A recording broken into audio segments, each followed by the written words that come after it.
Hello बच्चों, कैसे हैं आप सभी बच्चों। आज के इस वीडियो में चैप्टर नंबर 1 का पीवाईक्यू करेंगे। कल जो है आप लोगों को पता होगा कि कल इसका जितना भी थ्योरी है, जितना फार्मूला था, उसके बाद जितना भी इसमें बन सकता था थ्योरी, उसको पूरा बता दिया गया है।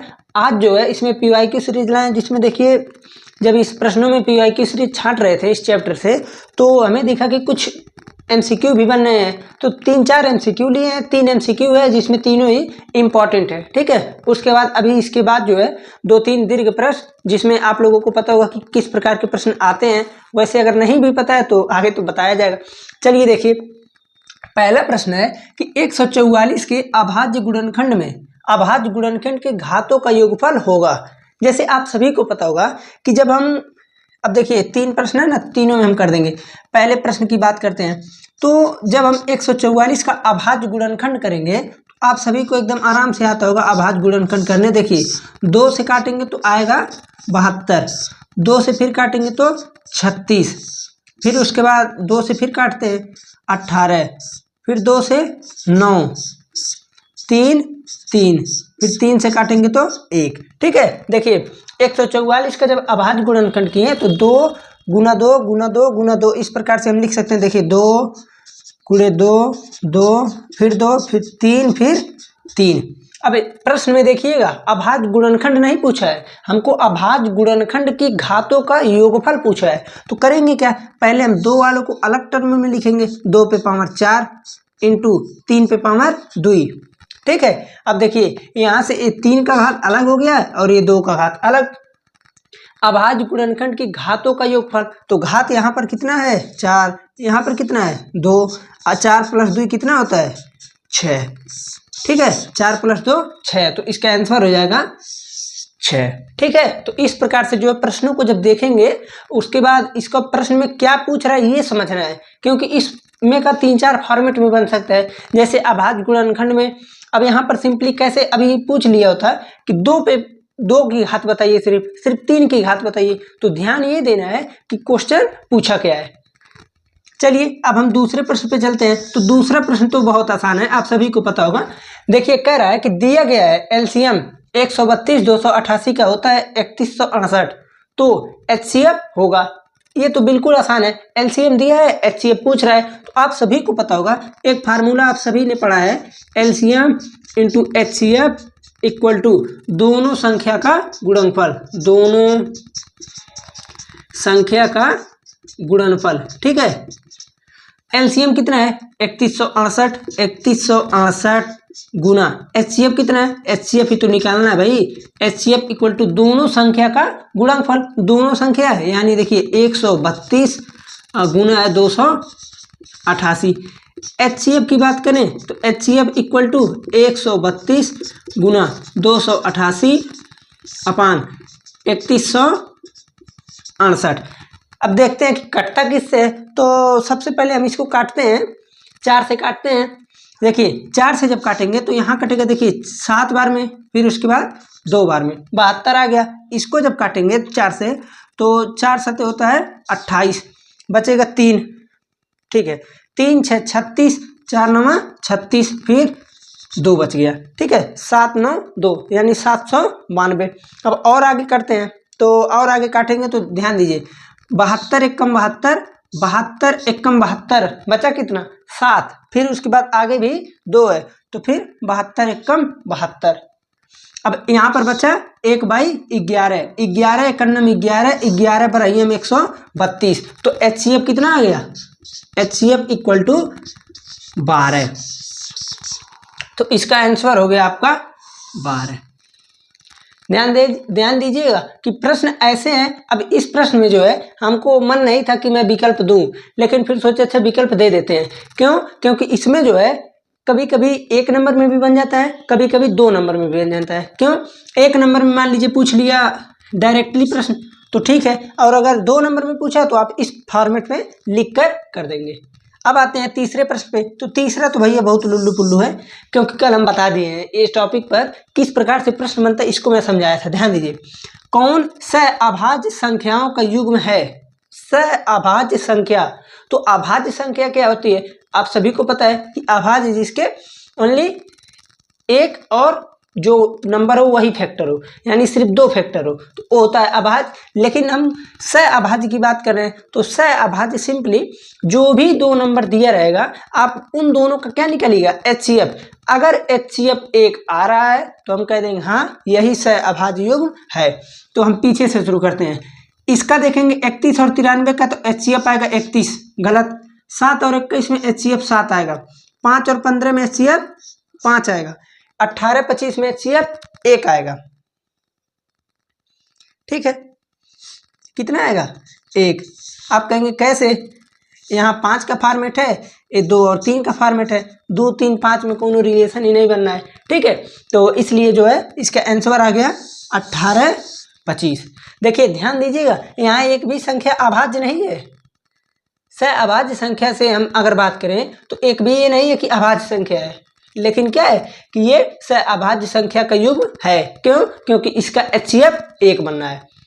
ठीक है, तो इतना ही केवल आप लोगों का MCQ लाए हैं। उसके बाद हम इसको इरेज करते हैं। स्क्रीनशॉट लेना चाहते हैं तो ले सकते हैं। उसके बाद हम बताते हैं इसमें थोड़ा बड़ा प्रश्न। ये बच्चों आप लोगों का 3 प्रश्न तक हो गया है। चौथा प्रश्न जो है आप लोग जानते होंगे कि इस चैप्टर से जो है 2 प्रश्न बहुत ज़्यादा पूछता है। जैसे मान लीजिए कि एक तो पूछता है √3, √5, √7, इस प्रकार से कोई भी अंक दे देगा, अभाज्य संख्या रहेगा, उसे कहेगा कि अब प्रूव कीजिए कि ये अपरिमेय संख्या है।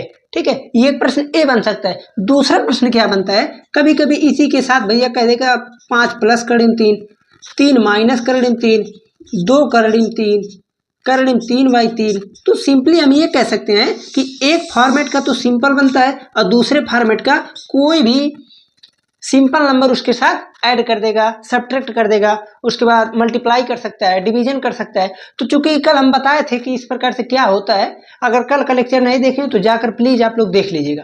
ठीक है, उसके बाद हम आते हैं अपने सवाल पे। सवाल है, देखिए, सिद्ध कीजिए करीब 3 एक अपरिमेय संख्या है। तो अगर करीब 3 को हम बता देते हैं तो आप 2 3 5 7, ठीक है, उससे बड़ा नहीं पूछता है। ज़्यादा से ज़्यादा 2 3, बहुत ज़्यादा हो गया तो 5 पूछ लेता है, उससे बड़ा नहीं पूछता है। ठीक है, आप वैसे भी चाहे 5 पूछे चाहे 7 पूछे, करना सेम प्रोसेस है। ध्यान दीजिए, अगर ये पूछा गया है कि अपरिमेय संख्या है, ये सिद्ध कीजिए, तो अगर हम ये प्रूव कर दें कि नहीं ये परिमेय नहीं है, ये संख्या जो भी है वो परिमेय संख्या नहीं है, तो अगर परिमेय नहीं है तो जाहिर सी बात है अपरिमेय होगा ही। तो इसलिए जो है पहले हम क्या करेंगे, मानेंगे, माना करीब 3 एक अपरिमेय संख्या है। और आप लोग और जानते हैं कि अपरिमेय संख्या को हम a/b के रूप में व्यक्त कर सकते हैं या फिर लिख सकते हैं। आप लोग, मैं फिर बोल दे रहा हूँ, जितना भी अपरिमेय संख्या प्रूव करने के लिए प्रश्न है आप लोग अपने भाषा में लिख सकते हैं। मैं वैसे कम से कम 2-3 मॉडल से बता सकता हूँ इसे।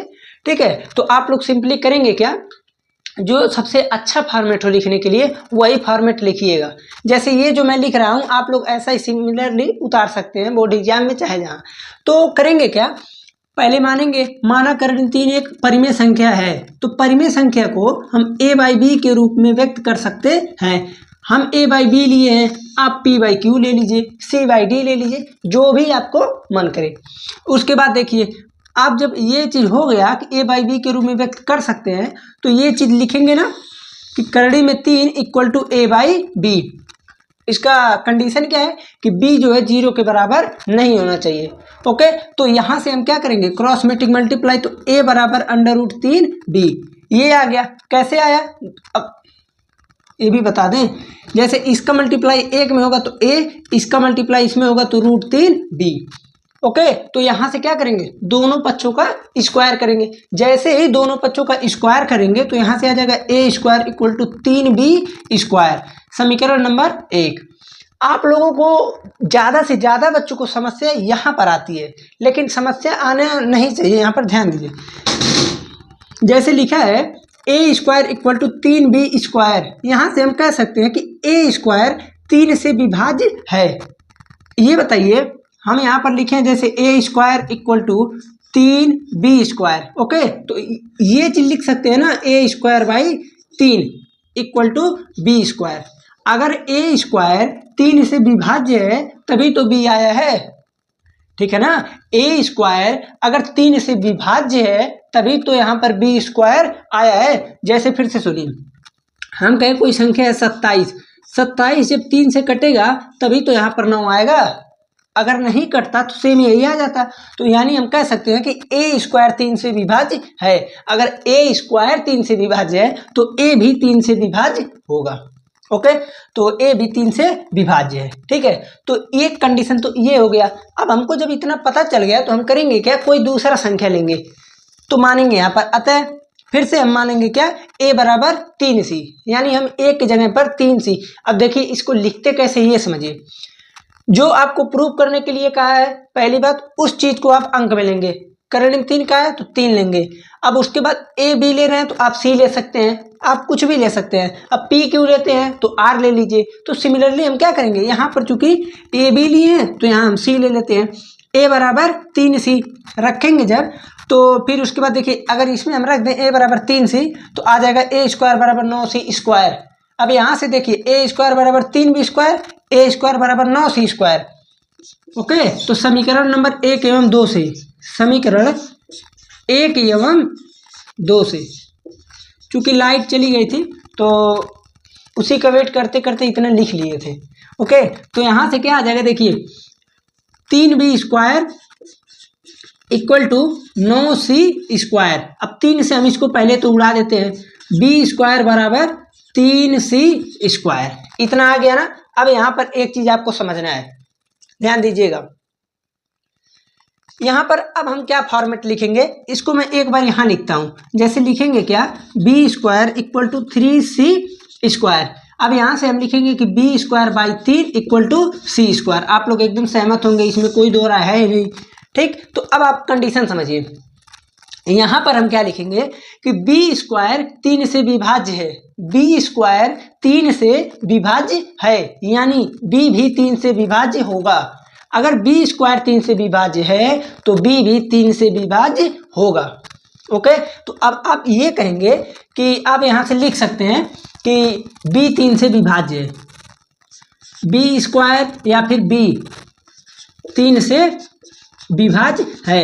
अगर आपको मन कर रहा तो ही नीचे वाला लिखते हैं, अगर आपको नहीं मन कर रहा तो कोई बात नहीं, विभाज्य है। मैं इसलिए कह रहा हूँ क्योंकि इसी फॉर्मेट पे, इतना ही पर केवल मैं यहाँ से इसको लिख सकते हैं, जो भी आगे लिखना है फॉर्मेट में। अब आप समझिए कि विरोधाभास कैसे प्रतीत हो रहा है।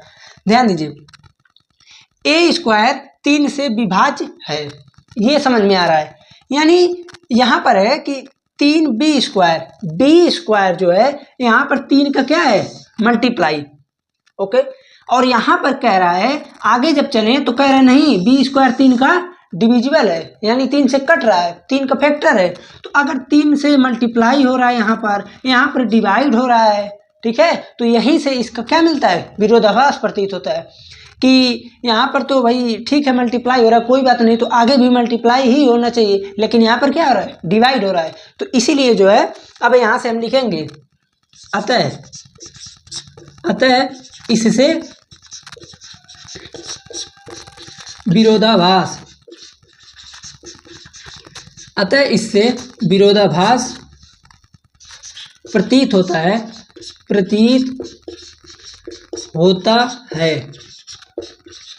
कि हमने माना था करण 3 एक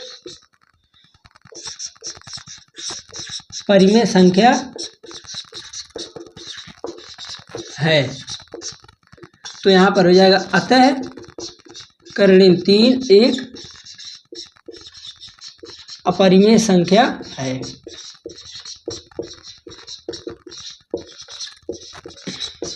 ओके, तो देखिए सबसे छोटा फॉर्मेट भी है और सबसे आसान लैंग्वेज में भी है। ठीक है, ज़्यादा ये नहीं है कि इधर उधर से, बस सिंपली आपको करना क्या है, जो भी रहेगा परिमेय मानेंगे, इसी प्रकार से करते जाएंगे, लास्ट में प्रूव कर देंगे कि ये परिमेय नहीं है तो हम कह देंगे कि ये अपरिमेय संख्या है। ओके, तो आप लोगों को यही केवल हमको क्या करना था, इसमें प्रूव करना था। अब ये फॉर्मेट का तो आप लोग कर लेंगे, बहुत आराम से कर लेंगे। उसके बाद एक फॉर्मेट और आता है, इस प्रकार का फॉर्मेट। तो चलिए एक प्रश्न हम इस फॉर्मेट का भी बता देते हैं, उसके बाद जो है इस 1 शॉट को हम यहीं पर करते हैं खत्म। लेकिन अभी एक प्रश्न इसमें का बताते आप लोग इसका स्क्रीनशॉट ले लीजिए, उसके बाद तब हम इसके आगे बता रहे हैं। 5वां प्रश्न है और लास्ट प्रश्न है इस 160 का, क्योंकि इससे ज्यादा प्रश्न जो है हमको बताना तो भाई मान सकते हैं कि एक ही फॉर्मेट का 2-2 3-3 प्रश्न बता सकते हैं, लेकिन आप लोगों को पता होगा कि एक ही 2-2 प्रश्न मान लीजिए, एक ही फॉर्मेट का बताने से यहाँ पर कोई फायदा नहीं है।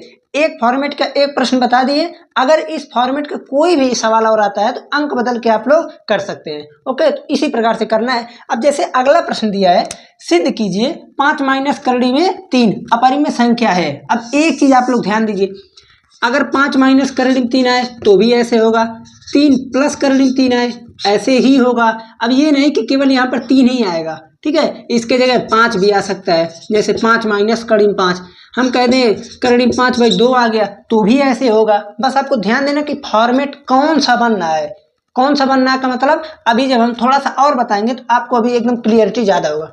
जैसे करेंगे क्या, सेम प्रोसेस यहाँ पर भी वही करेंगे। तो सबसे पहले मानेंगे क्या, माना 5 माइनस रूट में 3 एक परिमेय संख्या है, एक परिमेय संख्या है, परिमेय संख्या है, ठीक है। अगर आप लोग वीडियो देख रहे हैं तो आप लोग मेरे से पहले करने का ट्राई कर सकते हैं, ओके, और नहीं तो फिर लास्ट में तो भाई हम करेंगे तो रोक कर आप लोग देख कर ही सकते हैं, लेकिन अभी तक अगर देख कर ही कर रहे हैं तो फिर फायदा ही क्या है। ओके, तो सबसे पहले माने क्या, माना 5 माइनस करड़ी में 3 एक परिमेय संख्या है। परिमेय संख्या को या जिसे पी बाई क्यू, या फिर चलिए अब पी बाई क्यू लेते हैं, नहीं तो बच्चे कहेंगे कि ए बाई बी ही ले रहे हैं आप हमेशा, तो पी बाई क्यू के रूप में लिख सकते हैं।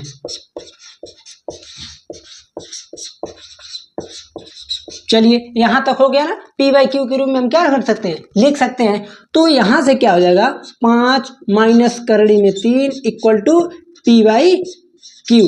अब यहाँ से कंडीशन क्या, वही सेम कंडीशन, क्यू जो है 0 के बराबर नहीं होना चाहिए। अब आप थोड़ा सा एक चीज ध्यान दीजिएगा, ध्यान क्या देना है, 5 को यहीं रहने दीजिए, 5 इस चीज को इधर ले आइए, minus P by Q equal to root में 3। ओके, थोड़ा सा इसको और सिंप्लीफिकेशन करते हैं, तो यहाँ से हो गया 5q minus P by Q equal to under root 3। अब यहीं से इसमें विरोधाभास प्रतीत हो गया। कैसे, ध्यान दीजिए, यहाँ पर है कि जो चीज ये हमको दिख रहा है ये क्या चीज है, आप कहेंगे एक अगर कुछ भी हो, कोई भी नंबर रखें तो यहाँ पर हम ये कह सकते हैं कि ये पी बाई क्यू के फॉर्मेट में है, यानी अंश है अपान हर है, पी बाई क्यू के फॉर्मेट में है। और यहाँ पर क्या है, ये तो भैया अपरिमेय है और ये क्या है, परिमेय है। तो एक परिमेय संख्या और एक अपरिमेय संख्या कभी बराबर हो ही नहीं सकता है। हम कहते हैं कि 5 बाई 2 कर रहे हैं तो क्या यहाँ पर अपरिमेय आ जाएगा, क्या नहीं, संभव ही नहीं है। अगर आप परिमेय में कुछ भी छेड़खानी कर रहे हैं तो परिमेय ही आएगा, ओके, अपरिमेय में नहीं जाएगा। तो यहाँ से हम क्या लिखेंगे, वही आपका विरोधाभास प्रतीत हो गया। लिख सकते हैं आप यहाँ पर देखिए, सरल लैंग्वेज में लिखेंगे, जो आपको समझ में आए वही लिखिएगा। जैसे अभी जो हम बता रहे हैं, अगर आपको सिमिलरिटी एकदम सेम यही नहीं आ रहा है, कोई बात नहीं, कुछ तो उसका 80% तो याद ही हो ही जाएगा। अगर 1-2 बार लिख लेते हैं तो पूरा लिखेंगे क्या, यहाँ 5q minus P by Q, P by Q के रूप में है, पी बाई क्यू के रूप में है ना, इसलिए यह परिमेय संख्या है, यह परिमेय संख्या है, ओके, परिमेय संख्या है, ठीक है। ये एक इधर का आ गया समझ में ना। अब इसका भी तो कुछ जिक्र करना पड़ेगा ना, और यहाँ पर लिखेंगे परिमेय संख्या हो गया। हम जानते हैं कि रूट में 3 एक अपरिमेय संख्या है, एक अपरिमेय संख्या है।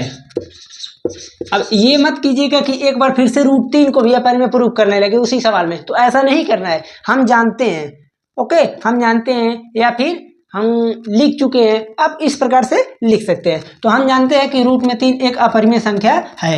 एक लाइन और लिखेंगे जो कि सबसे ठोस है इस पूरे में। ठोस क्या है कि परिमेय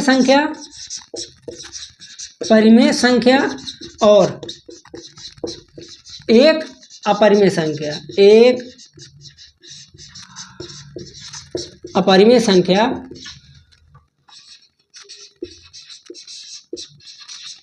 कभी भी बराबर नहीं हो सकते, हैं। देखिए इतना लिख दिए ना।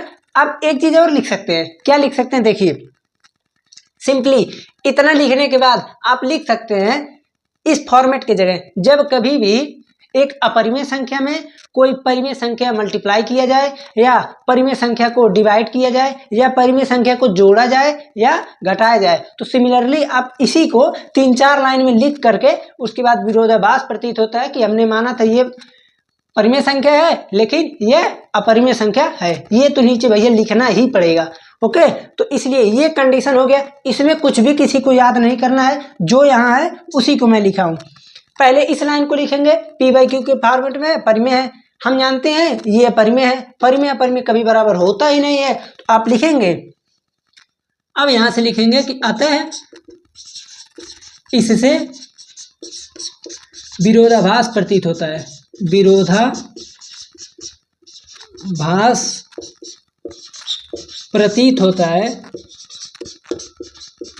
होता है कि हमने माना था करड़ी में 3 नहीं 5 माइनस करड़ी में 3 नहीं तो गलत हो जाएगा। 5 माइनस करड़ी में 3 एक परिमेय संख्या है, ठीक है। अब यहाँ पर हम लिखेंगे अतः 5 माइनस करड़ी में 3 एक अपरिमेय संख्या है। ओके, यही आपको प्रूव करना था। अब ये जो है सवाल आपका प्रूव हो गया, इसका स्क्रीनशॉट आप लोग ले सकते हैं। अब एक चीज और समझ लीजिए, इस चैप्टर से जो है अब कोई भी प्रश्न बनेगा तो जितना प्रश्न मैंने बता दिया उसी फॉर्मेट का बनेगा। कोई ऐसा प्रश्न नहीं मिलेगा जो आप लोगों को थोड़ा भी परेशान करे। अब इसी में जो भी घुमाना फिराना है एग्जामिनर को, इसी में से घुमा फिरा कर 1-2 प्रश्न जो भी देना है उसको दे दिया जाएगा, ठीक है। तो आप लोगों का जो है ये 1 शॉट होता है ख़त्म। उसके बाद हम लास्ट में यही कहना चाहेंगे, अगर चैनल पर पहली बार आए तो चैनल को सब्सक्राइब जरूर कर लीजिए, क्योंकि अभी तो ये पहले चैप्टर का प्रोसेस पूरा हुआ है। इसी प्रकार से पूरे हर एक चैप्टर का एक दिन थ्योरी एक दिन PYQ, ओके। इस प्रकार से करते करते पूरे चैप्टर का इसी प्रकार से ख़त्म कर दिया जाएगा।